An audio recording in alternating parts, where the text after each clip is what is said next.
Started freelancing, started bringing on clients, and then realizing that was the path for me. If you told me I would have a business, I wouldn't want that. But look, I realized what freedom you could have from actually growing a company, but not a stationary company. And I saw web design and I thought it was interesting. I've always been good with computers, and then I realized I could do it all remote.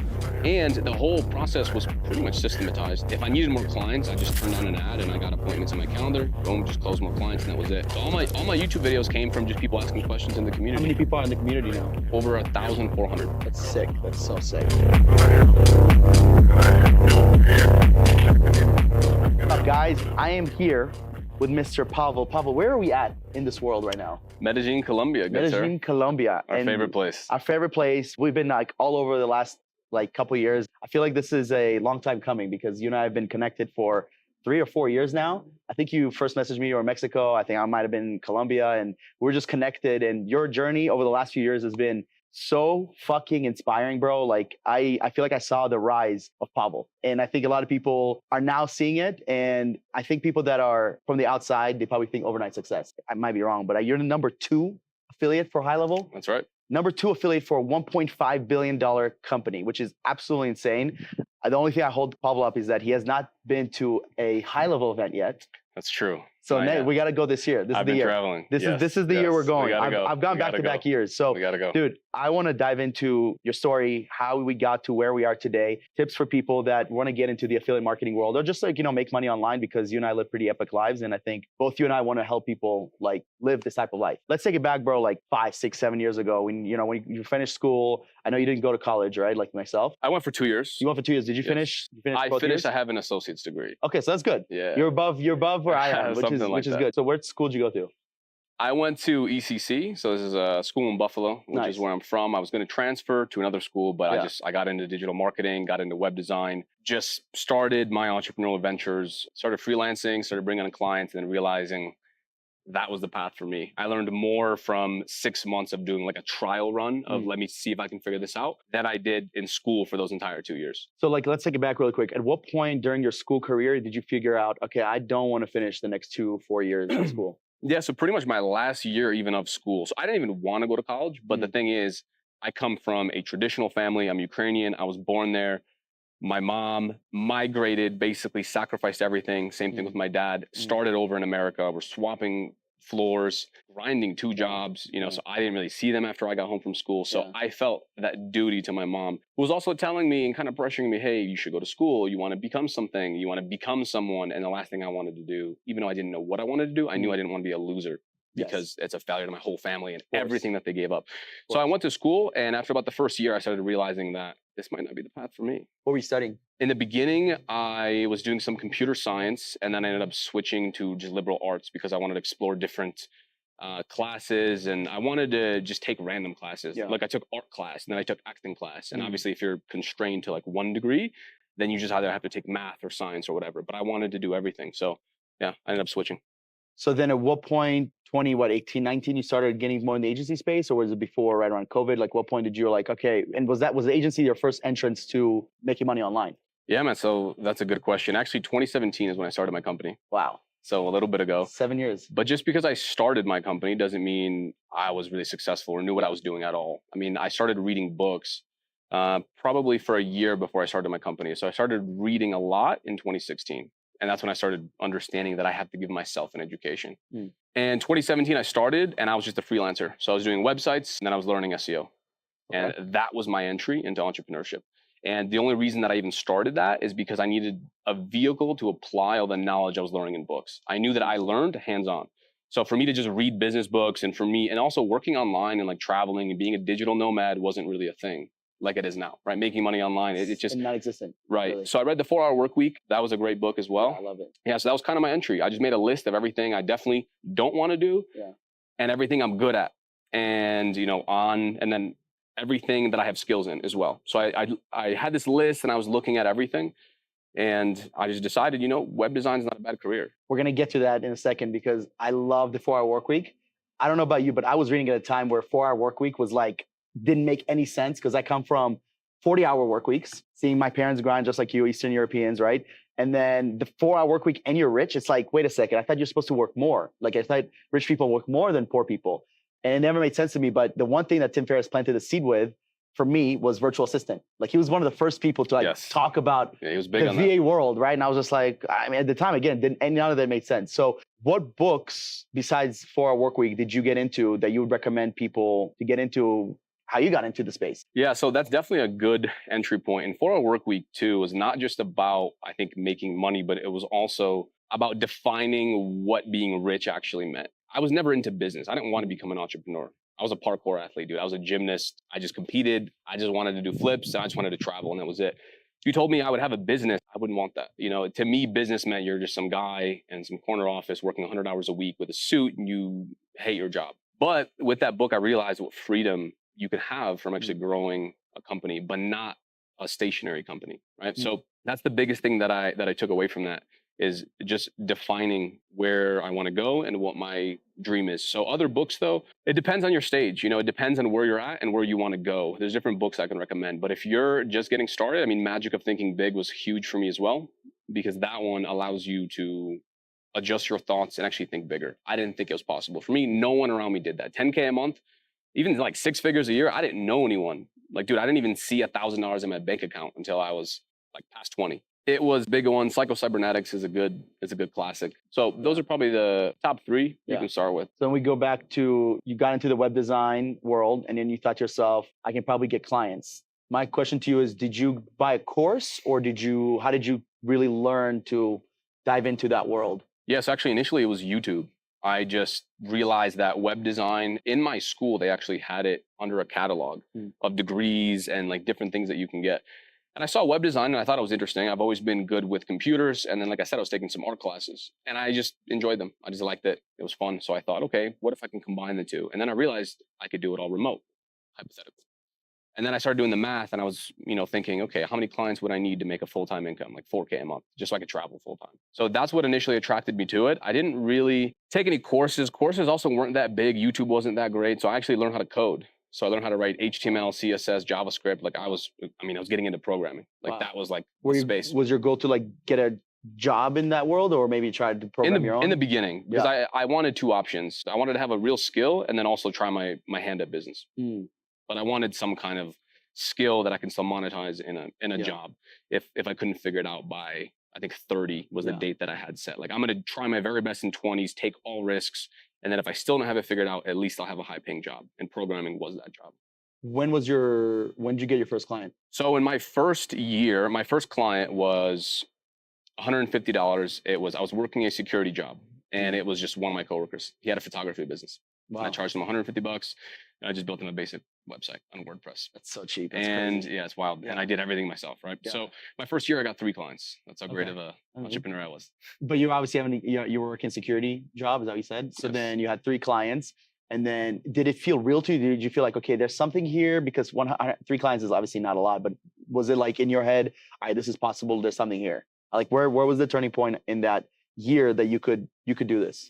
Yeah, the biggest turning point was that 3rd client. That 3rd client, I started reading more books on negotiation and sales, and I started applying everything, right? And so my 3rd client I got from, it was actually a Craigslist ad. They used to be free. They're very expensive now. They're $5. And people complain about that, which is crazy. It's insane. But so it came from a Craigslist ad. And on this ad, I just said, hey, building websites to build my portfolio. And someone contacted me. And I sat down with him. And this particular negotiation book said, let the other person give you an offer first. And I just applied that. And I said, hey, I know you have quotes from other web designers. What have they quoted you? And he said, 2K. I said, okay. And my plan was to pitch him $800. So I said, okay, well, let me just double this in the moment real quick. And so I said, well, I could do it for you for $1,500. And then he ended up signing the first check for the first half in that day. Nice. And then I got $750. And I mean, I built that website in less than 2 weeks. And that was mind blowing to me because that was all remote. That was on my own. That was like in my free time. And that was the first time that I realized, okay, I can actually make like into the thousands with this skill. Is this around like 2018, 2019 now? Not 2019, late 2017 perhaps. Okay. So this is your first, again, this is all your first year. Yes. And then, okay, so then you get the first client, and then obviously that your first $1,000 client, over $1,000. And then you're like, okay, this is real. I can actually do something from this. And then what was the next? I like to say in business, I believe that we make a lot of decisions every day that can alter the entire way we do business. So what I call the butterfly effect, right? So sounds like your first butterfly effect was just doing the business. The second butterfly effect was getting this $1,000 client, because God knows you might not even be here if you didn't get that one, at the time you did. What was the third butterfly effect that was like, okay, I gotta like get more of these clients? How do I get more of these clients? Yeah. So I did take a course on SEO. I realized the problem with web design is it's very up and down. You might get a lot of clients, and I've charged clients $4,000, $5,000, $6,000. I ended up just elevating my skills, and then I became better at sales and everything. And we could talk about that in a second. But I realized I needed a reoccurring service if I want any kind of business, and I wanted to step away from just being a freelancer, because even though I started this business, I was still working full time, and then I used that skill to get a job, right? And then I ended up quitting my job to go all in, but then I couldn't get clients, and I did buy a course on SEO, and that helped a lot, because then I started doing SEO, and I started understanding just stuff about marketing and realizing, okay, people pay for leads, just understanding that concept. But the biggest butterfly effect for sure, I would say, was 2020. That's when I really started hitting all-time high revenue numbers. And the reason for that is because I started focusing. In 2019 is when I started making a full-time income. So I was making 4, 5, 6K a month in profit. And I was able to start traveling full time. So I moved down to Florida, I moved to California, and I was just traveling, just living on beaches, and I kind of did that life. 2020, I wanted to focus on my business and see how far I could take it. So I got locked in, and then also the bug happened in 2020, so we were all locked in our homes, which for me, I didn't plan on doing anything anyways. I moved to Vegas, and I didn't know anyone, I didn't have any friends, nothing to do anyways. So I just built my business, went to the gym, worked out, and that was it, and just read books and went on courses. And so that focus, that year I ended up running paid ads. So I learned from the course, I bought a bunch of courses, learned paid ads, started running that for my agency. Hit 10K a month, then a couple months later, hit 15, and so forth. And this is amazing. The reason I'm asking a lot about your background, obviously for my audience and people watching, just to get to know a little more about you, but also because I believe that every entrepreneur today, or people that have been in business, I should say specifically for like the last 5, 6 years, there's a pre-COVID and post-COVID entrepreneur. And I feel like you're at the beginning, you were just starting out, you're figuring things out. And then 2020, ironically, when most people, just in general struggled, obviously there was craziness going on in the world, you were able to figure it out. Like that was the year that things, and I feel the same about, where I was at, because that's when I launched my business as well. So 2020, you started hitting 5 figures a month. At that point, it's been now a full-time business, and that's how you make, I'm assuming you don't have a job. This is your full-time, right? So this is it. So you're doing your thing. Let's talk a little bit about the agency. So you worked with contractors at that point? Yes, I was working with contractors kind of my entire career. In 2020 is when I decided to niche down. So I was working with kitchen remodeling, bathroom remodeling, home improvement companies. Nice. Okay. Roofing companies as well, but primarily kitchen and bath. And then you're doing Facebook ads for them? Yes. And Facebook ads, SEO. I was still doing websites on the back end. Nice. So I still had all those services that I learned, and I combined everything. So it's kind of I didn't quite promote the full service digital marketing, but the best clients, if they wanted SEO, we did it. Nice. And then did you have a team at this point, or? Yes, I started hiring. So who was your first ever hire? My first hire was an appointment setter / email support. From so she helped me, yes. Nice. And she helped me, actually, I think that's roughly when we talked. I had her, and then we initially talked around that. Yes. Because I needed someone else. But yeah, and so I didn't know much about hiring. Got her from onlinejobs.ph, I believe. And so she just helped me respond to messages and get back to people, and essentially booking meetings on my calendar. Super. Like IG, LinkedIn. This podcast is brought to you by Remote Latinos. Remote Latinos is a world-class recruiting company that helps companies scale by finding the best talent in the world. We've hired over 1,000 people, and if you're watching this and you're looking to hire someone else, head over there, remotelatinos.com, link in the bio, book a call with our team, and let us help you out. This podcast is also sponsored by our community in school. If you're interested in real estate, whether it's wholesaling, fix and flipping, or even Airbnbs, we have a community with nearly 1,000 people that share everything they know about real estate. We go live every single week, do a Q&A. This is absolutely free. And our ultimate goal is just to provide you guys value and connect with more real estate investors, wholesalers, fix and flippers, or really entrepreneurs that are interested in real estate. So then 2020, obviously great years, things started to click. And then obviously the agency game, wasn't enough, or you felt like there was another opportunity, which I'm very interested, because I don't actually know what happened. Because I know you're doing good with agency, but I don't know if you were hitting a point where you couldn't scale past the point, or if you got burnt out, maybe a mix of the two. So let's talk a little bit about that, because I think there's a lot of agency owners that are watching this, and they're doing 10, 20K a month. They're making enough income to where they can live a decent life, but definitely not making a lot of money, millions of dollars, buying houses, whatever the case they want to do. So you go through 2020, at what point were you like, all right, I'm kind of like, we haven't taken it to the next level. There's got to be something else. Yeah, yeah. So in 2021 is when I took my first digital nomad trip as an entrepreneur. I've always liked traveling. I've traveled, but this is now I went to Mexico. I went to Playa del Carmen, which is, I think, it's a great entry point if you're Yes, getting into 100%. I love the that. digital nomad Yeah. life. And so I went there and I just wanted to see how it looks to even run a business and also be traveling outside of the US. It's my first time really doing that. And it went really well, right? And so 2022, I ended up deciding that I'm going to sell all my stuff and start traveling. And so I traveled, I went to Mexico, and I tried to effectively retire, where I was just hanging out on the beach and drinking mimosas and just, like surfing and trying different things. But I got so bored.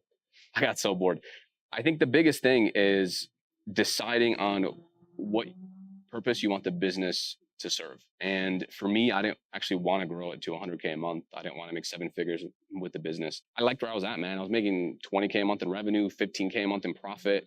I had the best clients to work with. I didn't have a big team. I had a media buyer / performance marketer. So he did everything inside of Go High Level, ran all the ads. And then I still had that same support person that was booking some meetings, helping me with emails and that kind of stuff, all around executive assistant. It's a good life. I mean, 15K a month profit. I mean, Yes. like I mean, you can go anywhere.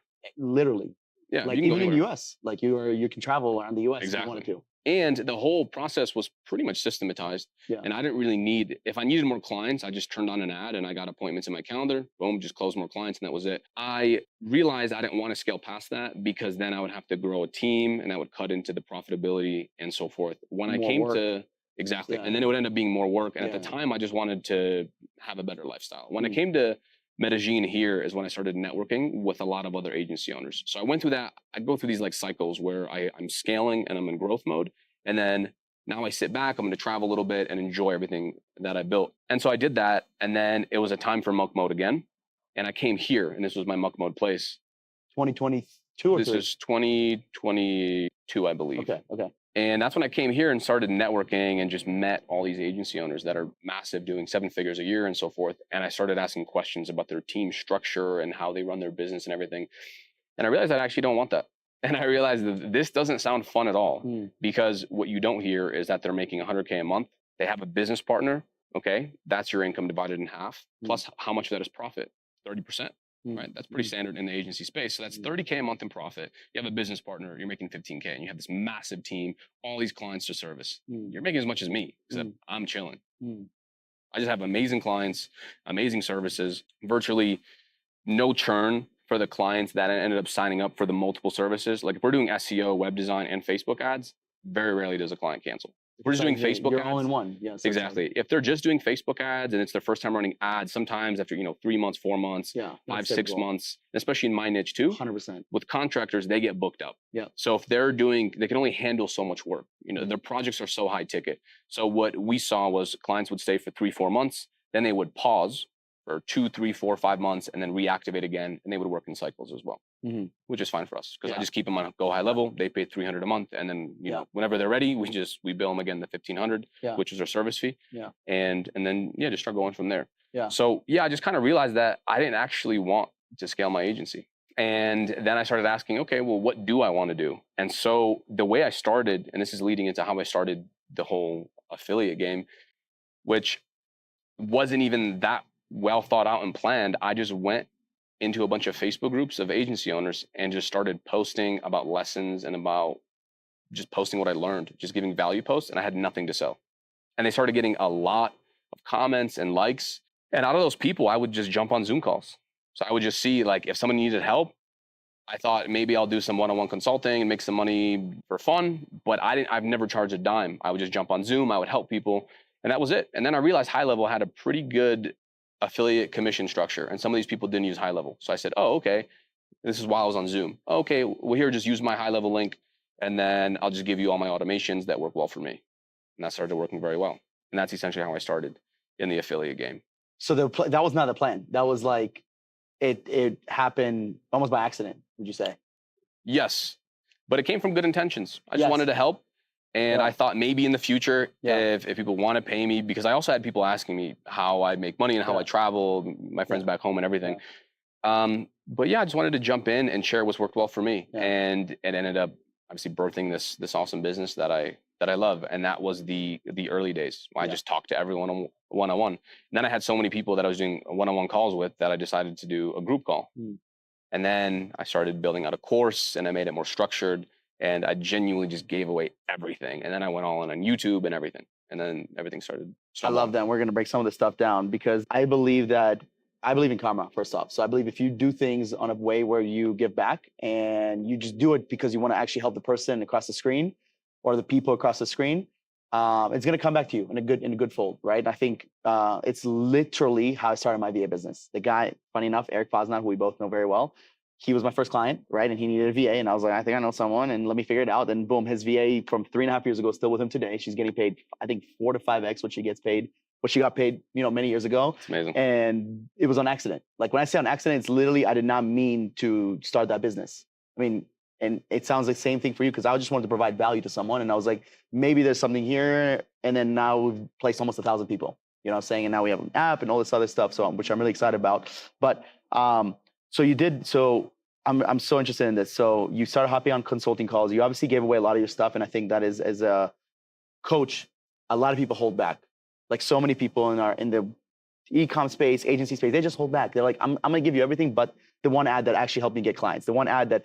But when you give things away, which I actually think that's one of the things that I believe helped Joel Kaplan so much than most people is because he gave away everything. He gave away so much that it actually ruined his agency. The actual marketing agency that he had, it crushed him. So like when you were starting to give away, at what point did you just say, I'm no longer going to the agency route, I'm going to go all in on this? Was it when the revenue matched what you were doing? Or was it when you're like, I actually enjoyed this much more than I enjoyed doing that? What was the turning point? Well, to be clear, I still do have the agency. Okay. So it's not shut down. I still have it. Okay. And I still have my performance marketer who does everything. It's very much so hands off. I have an account manager / executive assistant that handles everything. So all my client communication, which is kind of like the final thing that I never really outsourced. She does all of that, and we still get appointments almost every day. We still get appointments. And you for close the them? agency. No, and I have a closer. Nice. So and that's the team. Yeah. Media buyer, account manager, yes, your CEO and the closer. So 4 people for the agency. Yes, the closer is not full time. He also has his own agency, someone within my community, and then also we do get people that apply to our agency. Nice. And me helping all these people, by the way, ended up growing my agency. So it kind of had the opposite effect because people would just refer business to me. Nice. And a lot of times, if they're not in my niche, or I don't want to service them because maybe our fees now are higher and they just don't have the budget for that, I just refer them into my community as well. Nice. So that's the other benefit is I still want to be on the ground doing this stuff, and then I still refer business over to the community. I'm actually very curious about your community because we're growing our own community. It's called Ariapreneurs, except we're growing it in school. I believe your community is on Facebook. School. Your school too? Yeah. Nice. Did you migrate? Because I thought you were on Facebook. Yes. Okay, nice. So what was that like building the community? Because that was not the case when you and I talked a couple of years ago. You didn't have that many clients for the affiliate stuff, but were you like, okay, there's something here. I got to build a community, because that was like not a lot of people had communities. I feel like you saw something in the opportunity of growing a way where people can ask questions and get to know each other. What was the beginning of starting a community? Like, how would you do it? How would you tell the people that are watching to start a community? And what is that like now? I just want to dive more into that. Yeah, absolutely. So the community, I mean, again, it kind of came out of need, right? I was messaging so many people one-on-one. I was doing Zoom calls one-on-one. So the community just helped. In the beginning, it was just on Facebook. It was just a Facebook group. It was like 15 or 16 people that I had. I added them to this one Facebook group, and we just all talked. And that was it. And I would send people Loom videos and responses. Nice. And that's essentially how it started. And then as more people joined, and as I started being a bit more public with my knowledge and stuff I was sharing, and this also is what gave me YouTube ideas, is within that community. The questions that people were asking, I would make YouTube videos about. Smart. So instead of, I started realizing that I'm making Loom videos, and what you'll notice even on my channel, the first real agency videos that I have are just Loom videos. Like someone asked me to break down my sales call, and that was my first YouTube video that did well, is just me going over one of my sales calls and explaining why I'm saying what I'm saying as I say it. So it's not just a recording, but it's me teaching on top of it. And that's what did very well. And that's because I was just going to film it for one person. And then I realized, well, I'll just publish this. So all my YouTube videos came from just people asking questions in the community. How many people are in the community now? Over 1,400. That's sick. That's so sick. I don't know if you've heard of Blake Tobes. He just won. He's here in Medellin. He was just here. I don't know if he's still here, but he's one of Icon's friends, and he won the School Olympics. Oh, nice. Yeah. So which is pretty sick because he gets That's he gets flown out to Vegas at the end of the month, and he gets to hang out with the Hermosis, which is a flex, to say the least. So that's awesome. If someone wants to build a community today, what would you recommend? Like, why school over Facebook? What's the I want to like they have like, let's say they already have a offer, they have clients, they want to start a community. What would you do? Biggest benefit of school is that everything is just centralized. I had issues with new people that then ended up coming from YouTube as we started scaling. The problem was people didn't know where the Zoom link was for the weekly calls, when the weekly calls were, even though I had everything nicely laid out and pinned and everything. It was just confusing for people. It's a mess. Yeah. Facebook groups get messy. Exactly. Yeah. So it ended up, especially as you scale. And then also a lot of posts just don't get seen on Facebook. They just get lost with all the other stuff that's happening on Facebook, right? So we migrated to school and it's been amazing. I think if you're looking to grow a school community, that's an amazing thing you can do. I've seen a lot of people crush it with school, and I'm friends with some of the guys on the leaderboard, and I kind of watch what they're doing, and I do talk to them sometimes about some of their strategies. And I think it's a great business model. You can make a school community about anything, literally any of your passions or interests or anything. Literally. And I think if I was to get started on any one of those, I mean, the first thing I would do is just give away something for free, give away a free course, which is also how we do it and how I started. I mean, all my stuff is free. But you have an initial free course, and then as you learn stuff about agency, you're going to need Go High Level. So once you sign up to that, then you get access to everything that we have for free. But to be clear, everything's free, right, already. So if I was starting from zero, I would do something similar. I would have a free course that teaches people a lot of stuff on how they can do XYZ, whatever their niche is, on their own. And chances are people are going to see that that's very difficult, takes a lot of time, and then they'll just want to hire you. I like that. I think there's an angle to the community world where you can build something special by giving things away for free, but then you can also create back-end masterminds, which I think a lot of people are doing, and also, then start having people come to you. I'm curious. Are you ever gonna have like a meetup, like some sort of a meetup or a boot camp? Is that in the to-do list? I don't know, man. Maybe I'll learn from you and have a meetup. You're having all these parties here in Medellin. I know. I think at that point you have 1,400 people. Because I feel like, and I could be wrong, but I feel like seeing your stuff, knowing you, your angle is not get rich as hell. Your angle is make money, but also enjoy your life. Have a good balance. Like, go for the lifestyle. A lot of the stuff that Tim Ferriss talked in his book, I feel like that's the angle you go for. While other, gurus or coaches, whatever, they go about, hey, here's how you build a 7-figure agency. Here's how you build an 8-figure agency. Here's how you exit. It doesn't seem like that's your angle. So you have a very niche angle. Which means that the people that you are, the point I'm trying to make is the people you could bring here are people that are very like us. So it's very possible. And I think that's going to be very powerful because once they meet you, I truly believe that the coaching program that I worked for before, Agency Lab, it took a higher level when we actually all met each other. It's just like there's a camaraderie. This is the reason I stopped doing my podcast is because I hate doing Zoom podcasts. I know it's possible, but I like energy. You come to my house, like fucking, you kidding me? You can't get this anywhere else. So you're second highest affiliate in GHL, which is absolutely insane. When did you first start using Go High Level? So I started using it in 2020. As I started introducing Facebook ads into my business. It just came out of need. I was running Facebook ads, and especially with contractors, they are terrible with lead follow-up and with following up with anything. Right. So I'm delivering them leads inside of a spreadsheet, and it was just messy. I'm telling them to check a spreadsheet. They don't use computers. They just use their cell phones most of the time. So it just came, I needed something like this. And I was using Zapier to send text messages, and I was using a bunch of stuff. Right. Yeah. So it came at a time that I definitely needed it. And as soon as I found out about it, I signed up. We had a free 14-day trial, and I've never turned back. But one thing I do want to answer also about what you said about hitting 100K a month and what kind of agency do you want, is I was very comfortable with making a full-time income. I just wanted to be free. I didn't want to be stuck doing something that I didn't like. Most men live, what was the quote by Thoreau? The mass of men live lives of quiet desperation. And I saw that in my job. I had a cubicle job. I worked at call centers. I've done a bunch of work. I've done mean, I've done like manual labor jobs. I've worked in restaurants. I've worked security where it's literally my job to go and just look at people. And I would see their expressions in their faces, and I know this is not what I want. So for me, I just wanted a freedom business that even if it was 4, 5, 6K, let alone 10K a month, if it took me 10 years to build, I didn't care. I was very patient with it. I think the problem also now with these titles like 10K in 30 days and all of that is, yes, it's a little bit misleading. Could you do it? Of course. If you have sales experience, you have the right connections. I mean, in the agency space, it only takes a couple clients, right? At the end of the day, I was very patient with it, and I was ready for it to take a while. And that's the biggest thing that I try to also instill in other people is you do have to be patient, and you do have to build your skills, and you have to skill stack. And the reason I was able to do well also with my community and with helping people is just because I knew how to talk to people. I knew sales, and then I knew what people wanted, and I knew that I should go to my market first. I didn't just there's a lot of people that are promoting Go High Level. I'm definitely not the first person that magically discovered this. There's way more people before me, and there's way more people that are signing up. But the reason I was able to make it work is just because I understood the business foundations and fundamentals that I learned inside of my agency.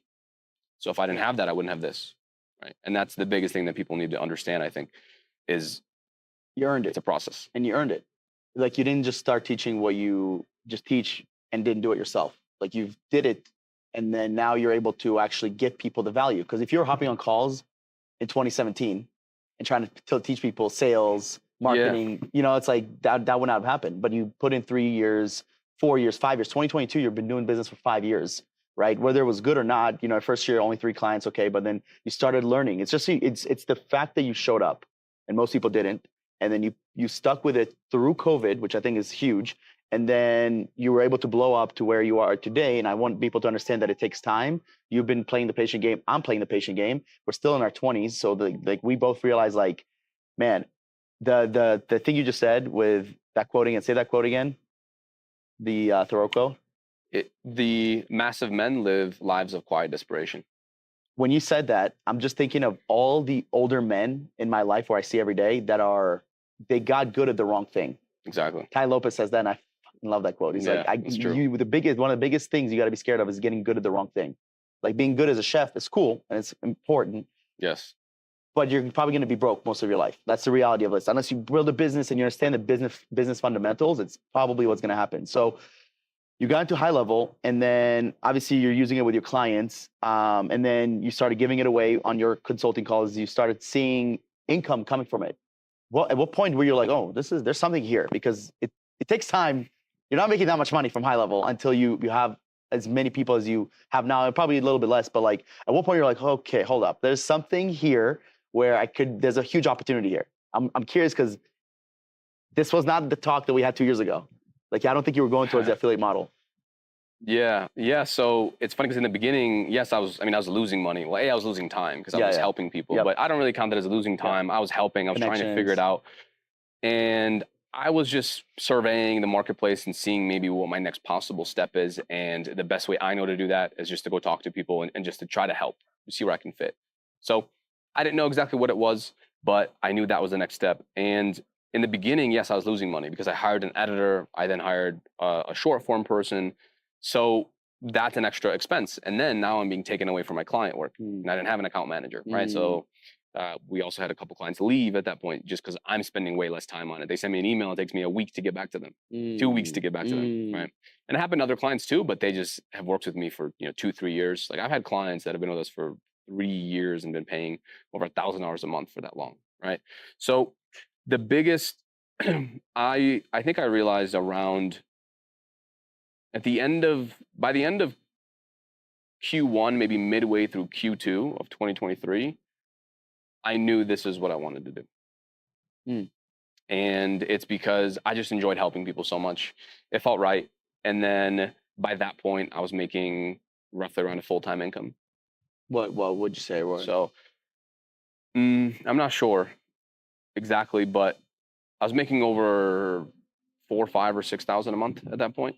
So enough to take care of yourself. Yes, exactly. And so then I realized, I think there's something here. And if I could just go harder, I enjoy it. People seem to like my videos, and I was just sharing everything. And I knew I still had more to share. So then I doubled down. And that's when I started making even more videos, and I just was transparent. And then I went, all out. Here's the exact ad that I'm running for my client. Here's exactly what we text our potential customers. Here's exactly how many clients he got from this exact ad. Just Like giving everything Yeah. away. It's interesting, man, because we got on to high level, I want to say 2019 or 2020. We were the first users with the marketing agency I was working at, but it was complete dog shit. Like high level back then was just like glitchy. We lost clients because of high level. I like vividly remember being in the middle of the desert, getting a freaking call like, "Oh, you guys are calling, texting my clients at 5 a.m. Da da da." Like that stuck in my head. And now it's like, if you run an agency and you don't have high level, you either are completely ignorant or you have no idea about it. There's like no in between. Every agency owner I know uses high level to there's a point where I think high level can get a little bit stagnant, and I don't know if you know how many 8-figure companies are using them, but 6- and 7-figure companies, which is majority of agency owners, are 100% on it. So you started making money about a year ago, maybe like almost, I mean, I guess exactly a year ago, and then now you've been able to go full on content, which is pretty cool because you didn't do content 2 years ago, 3 years ago. This is a little bit newer for you. You've been blowing up. I absolutely love it. You inspire everyone that knows you. You inspire them by doing content because you actually get good. And it's like, this motherfucker was not doing content 2 years ago, and now he's like, I see him everywhere, and it's really cool. And I love that you're also doing Instagram now. And what was that turning point like? Because you did do content, and then now you started doing content. You started blowing up. Your YouTube is one of the best YouTubes out there for anyone that wants to learn about making money online and building a business and lifestyle. It's like I love the topics that you cover on your channel. What was the turning point for you to be like, I gotta do content? There's something here outside of being an affiliate, outside of the marketing agency I have. I gotta go hard on this. Yeah, exactly. I think it's just serving the market. In the beginning, I've sent a lot of Loom videos to agency owners to help that I never published, that would never be seen. And it was so custom and so personalized that I didn't even think about publishing that. It wasn't until I had the Facebook group and I started answering questions with Loom video that I realized I bet a lot of people would benefit from this. And so in the beginning, it was just me publishing Loom videos. And so that's really what it was. I mean, even a year ago, I wasn't publishing that much and I was kind of just still learning about it. But yeah, I doubled down once I started seeing some people reach out to me from YouTube, and they would send me messages on Instagram, which I didn't even have linked back then. And they would just say, "Hey man, love your content," or "Hey, we just got this result for this client." And then I started seeing that these are not just, I wasn't getting many views, but off of a 500 view video, a couple people DM'd me and told me that it helped their clients and it helps their agency, and they got a client because of this strategy or this method.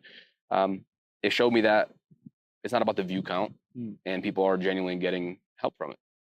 So I think that was the point that I realized, okay, there's my angle and the way that I'm sharing my agency isn't really out there. No one really talks about it because we also downsell high level and offer that as a SaaS plan. Yeah. It's a little bit different. Yeah, we've run ads just for the SaaS plan at $300 a month. We have like website in a day packages. So it's not just like SMMA and just Facebook ads. So it's a kind of unique approach, and no one else was talking about it, but it's worked best for me because I've tried it. I've tried doing just SEO.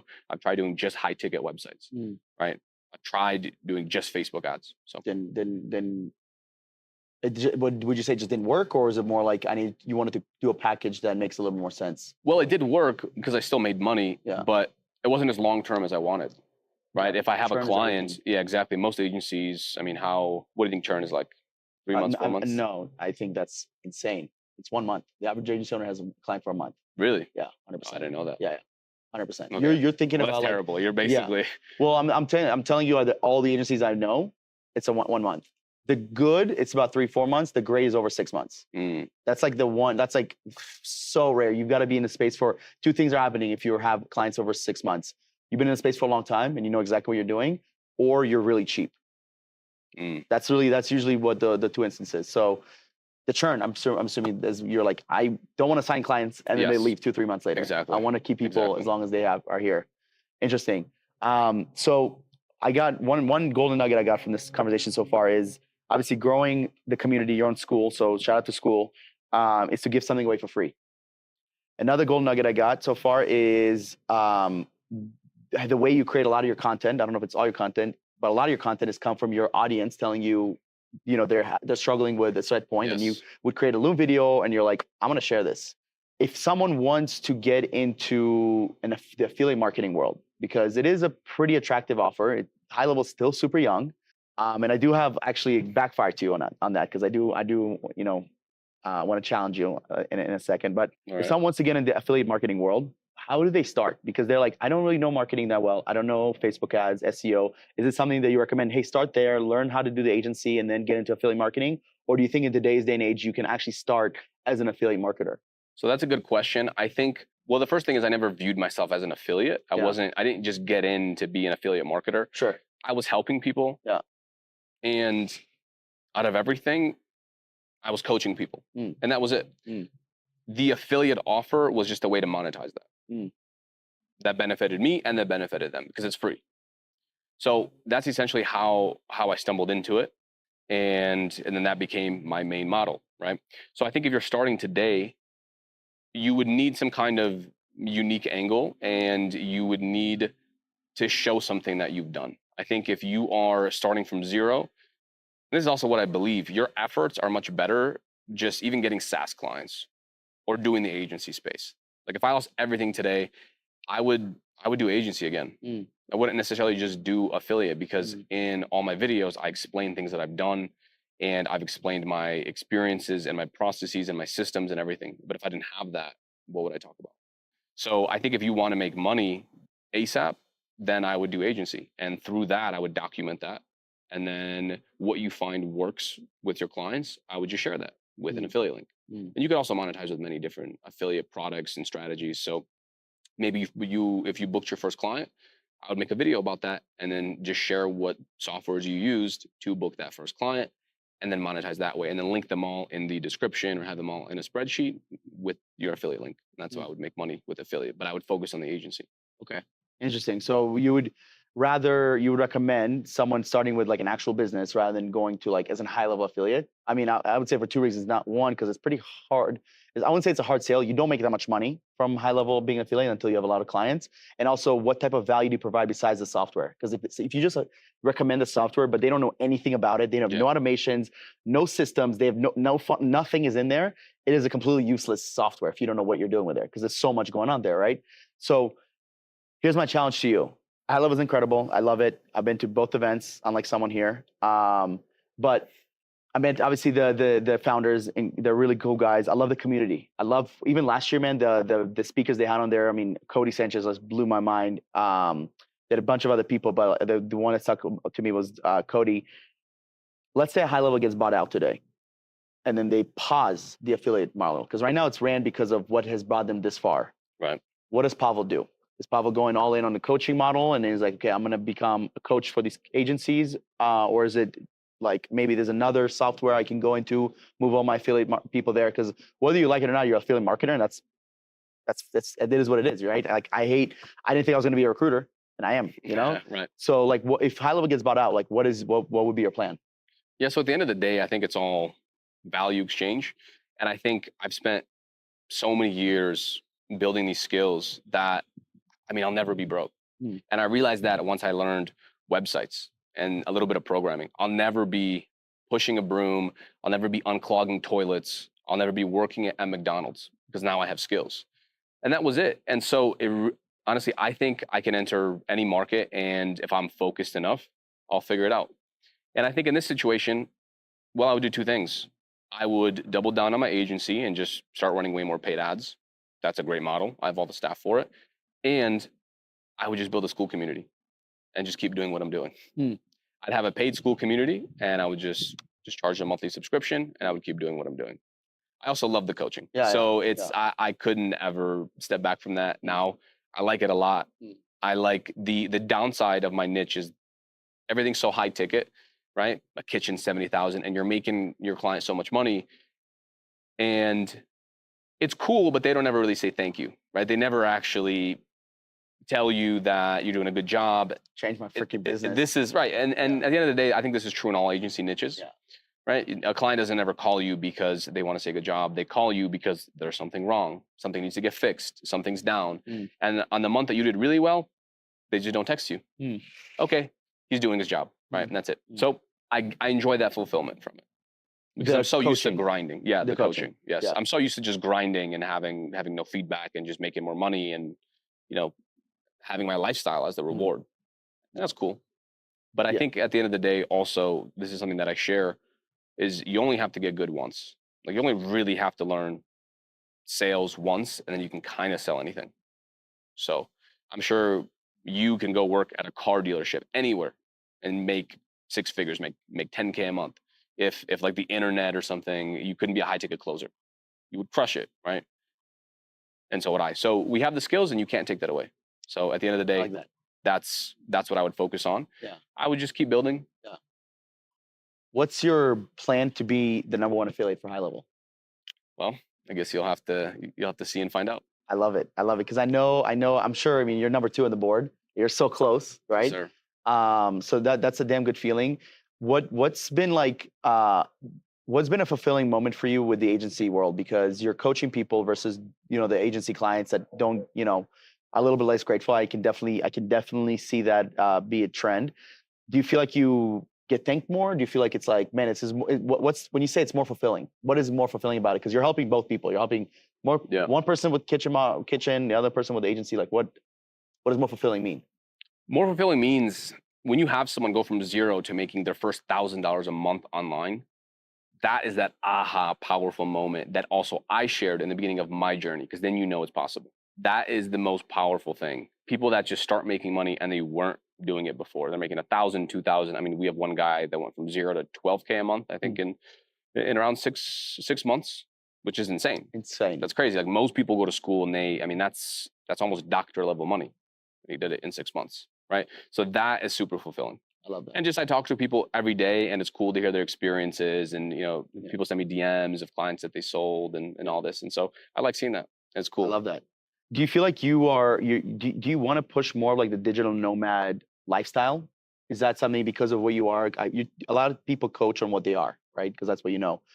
Do you feel like you want to create more nomads through travel and what you're doing, or do you want people to just like kind of figure out like who do you feel like you're targeting? Because I kind of mentioned that earlier in the call, but I want to just readdress that again for people that are watching. Like, do you feel like you're targeting people that you should travel and nomad, or do you feel people that just like, hey, you know what, go make money, live in your mom's basement? Like, what? Yeah. Who do you target? I want people to just have freedom. That's it. For me, that meant travel. I love travel. And in the beginning, I wasn't really traveling, especially in 2020. I was the opposite. I was working 10, 12 hours a day to figure this all out, right? And it's just about having freedom. And for me, I like traveling. I like doing other things. Like I got into YouTube and I was helping people. If I didn't have an agency that I scaled, I wouldn't be able to do any of it. A, because I wouldn't have the skill, but B, I wouldn't have the time freedom, right? The biggest moment also that I'm the most proud of is when I started paying my mom a salary every single month. So sick. Right. Can we please talk about that for a second? That is like That's the the best coolest feeling. thing in the world. So Right. what was that like? I'm so jealous, and that is inspiring as hell. Your mom obviously been grinding. You talked about her having multiple jobs, moving you from Ukraine. I mean, literally buyers, like probably not even speaking English, I'm assuming, or Yes. very little. What was that moment like? At what point did you start paying her salary and like? Yeah, so that is that moment of freedom that I'm talking about. You don't have to hit 7 figures. Like for most people, if they can just hit 5K a month, they're pretty free. 5K a month profit. If they hit 10K a month, you can at least pay your family something, 1 to 2K a month, right? If you're making that in profit. So for me, I started doing that, I think in 2021, and it was amazing.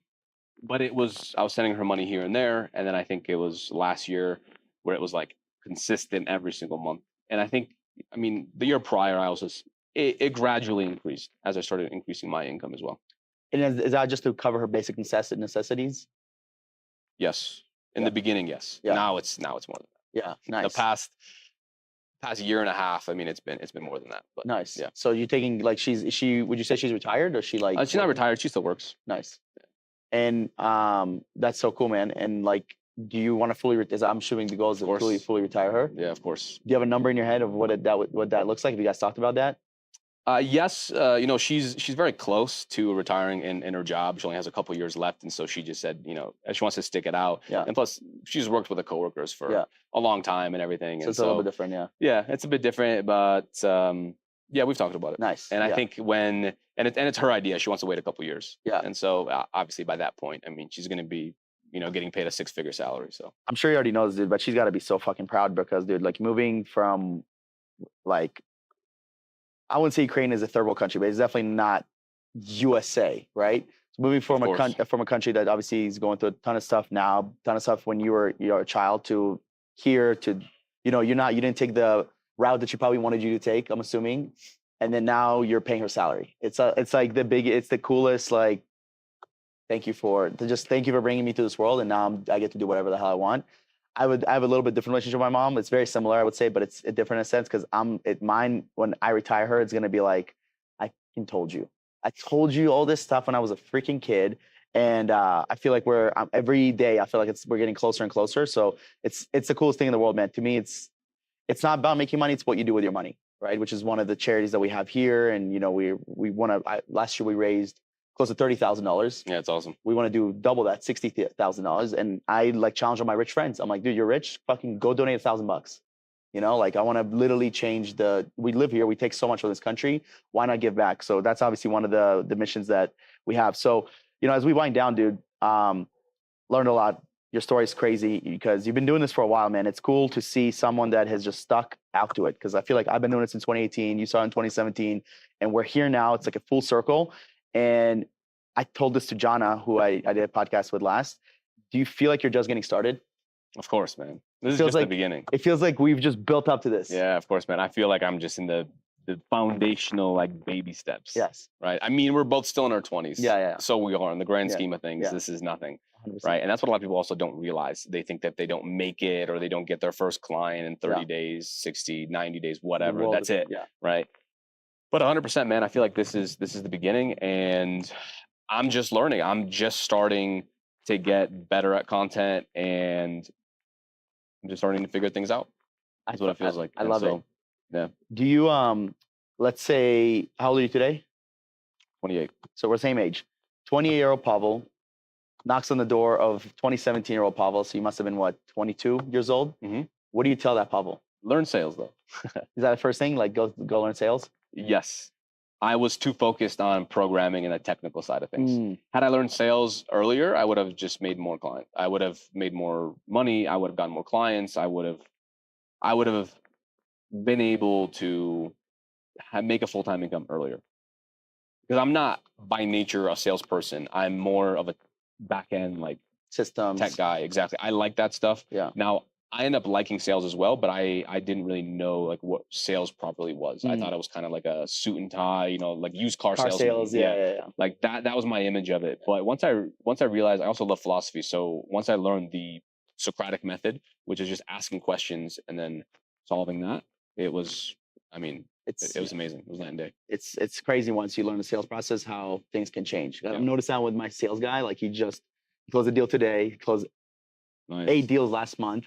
But he closed 1 deal in January. And I'm like, we're training every day. And it's just like so cool, because to me, it's like you get to teach what you are, but also, like, the best sales trainers in the world, I really believe they adapt to the person in front of them. I don't want him to sell like me. I want him to sell like his best version. Keep going, right? That's what you tell yourself in the earlier version of yourself. And for those who are watching, right, obviously they're going to find you on your YouTube channel, Instagram, everything's going to be in tagged below. If someone is struggling right now, they've been watching this video, we talked about the crypto boom just before this podcast. Things are booming, crypto, but let's be honest, majority of people are not making money from crypto, right? We know people because we're in the space of people making money. What is the best way for someone to make their first $1,000 a month in the online space? Like, what does that first step look like?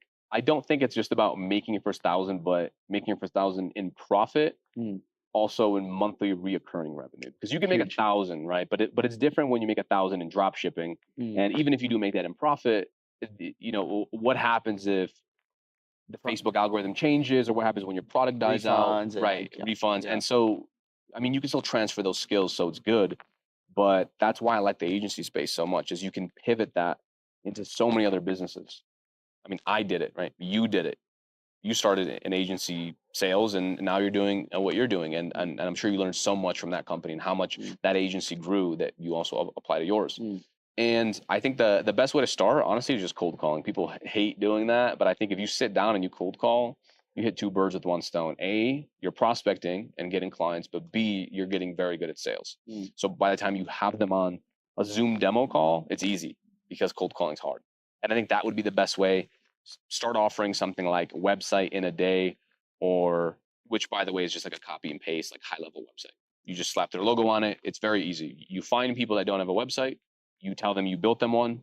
They can see it if they want for free on Zoom.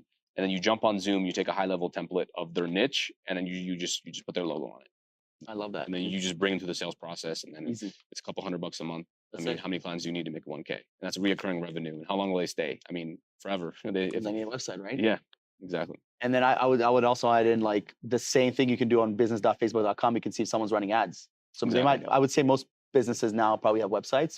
Today's in age, but they're probably still not running ads. Yeah. That's still like a rare thing. So you Yeah. can look on Facebook, business.facebook.com, cold call these businesses. And the thing is, they don't understand the grind of cold calling, because I believe cold calling is the second hardest way of selling. The first is door knocking, because they're getting hard. turned on in front of your face. Yeah. Dude, it's funny because I've sold cars, I've done, sold chiropractic, all this stuff, but I can only do one day of door sales. Now, keep in mind, I'm really? selling the worst. I was selling internet. So I remember thinking to myself, this is like, Yeah. everyone has internet. Like who doesn't have internet? I just Right. hate it. I was selling some AT&T shit, but like, and I did the door to door, and dude, it was so hard. It was hot in the summer. You're getting turned on to your face. So one thing when someone hangs up, you feel it, but it's like, Yeah, okay. Just dial the next person. Yeah, 100%. I love what you said, because that is a great way to start a business. What I tell people is like, go join a company. Like go work for Pavlo. Go work for one of Pavlo's. I'm sure out of the 1,400 people you have, someone's looking for an appointment setter. Someone's looking for Yes. a media buyer. Someone's looking for someone that they're willing to pay minimal, but they'll give them the experience. Exactly. And I think a lot of people just jump into the entrepreneurship world where they don't realize that you should just get a job first and learn. I would not be here today without the first jobs that I had, and working for a marketing agency, and then high ticket sales, and then like growing the audience, and then there's just all the skills that I have today just came from there. So that's cool, man. So I do like the fact that cold calling is just like so simple, but most people never do it. Exactly. Most people never do content. So And it teaches you the grit too. I mean, it's like it teaches you. I mean, I've worked other difficult jobs, manual labor, Yeah. where I'm just hammering stakes in the ground and setting up tents. Yeah. Right in the sun, and then it rains, and then like the stake is lifting off the ground, so we're there all day just hammering this. Like I've worked jobs like this for 10, 12 hours a day. So cold calling was easy compared to that. Oh, I'm in an air conditioned office. Cool. I just have to call people. This is easy, Mm. right? And then it made everything else. So then making content is easy then too. Running an Yeah. agency is easy. So Yeah. I think if you just start there and you do stuff that's hard, you just develop that grit that a lot of people don't have because they're just so scared of rejection, right? It's hard. I mean, it's a cold approach, Yeah. Like that's a whole other skill. Right. I have a friend that's right now blowing up from cold approaching. It's pretty cool to see, but like what he's doing is not impossible. Anyone Exactly. can do it. Right. But how many actually will, and how many will get good? Because it's one thing to do it, it's another thing to get good, and it's another thing to become elite at that skill set. So you mentioned one thing, and it just popped back in my head. You have been keeping your team super lean. Kind of jealous.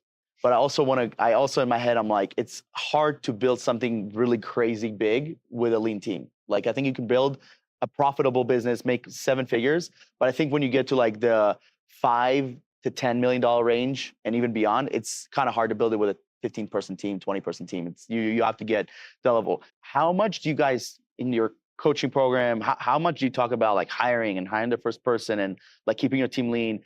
Do you advise people like, hey, maybe you need like 2 appointment setters? Like what's your stance on like a lean team? Obviously that's something you do. Yep. Versus like a big team and actually growing something that's like. Yeah. So I mean, I don't have experience in making $5-10 million a year. I think in my next project, when I do that, then I'll have to learn that skill and manage all those people and have managers and all of this. But right now, I think for most people, and realistically, most people aren't going to grow a business that's that big, right? Mm. And I preach a lean team because I like it. It's just less stress, it's higher profit, and you're able to just build a connection more with this person. You're doing more Zoom calls with them. If you work with someone that you like, that's just your focus, you can go deeper with them and then they'll just want to do better work for you. And that's worked very well for me. I teach getting appointment setters and getting your performance marketer. I think these are the only real 2 people that you need if you want to scale business past $20,000 per month in profit. Yeah. I don't see why you need more people than that. Yeah. If you're doing the client check-in calls yourself, that is, right? If you want to remove yourself further, then you'll need a third person. That's like an account manager, Client success, client success / coach, that kind of person. And yeah, so I teach that, and I teach those initial people. I think immediately the most important person is a performance marketer. Just someone to run ads, Media and buyer. then like a media buyer, but they also Yeah. do go high level. They do all your landing pages. They do all that. Do you prefer hiring a media buyer? At what point Do you prefer that? And why not white label? Why not just go to a white label route? Yeah, because I want to build a team. Mm. Yeah, I mean, at the end of the day, you want someone that's going to be with you forever, and you want stuff that's within your control. If you have a white label company, you're essentially hiring another company. You're just outsourcing everything. Like you don't have as much control, I feel.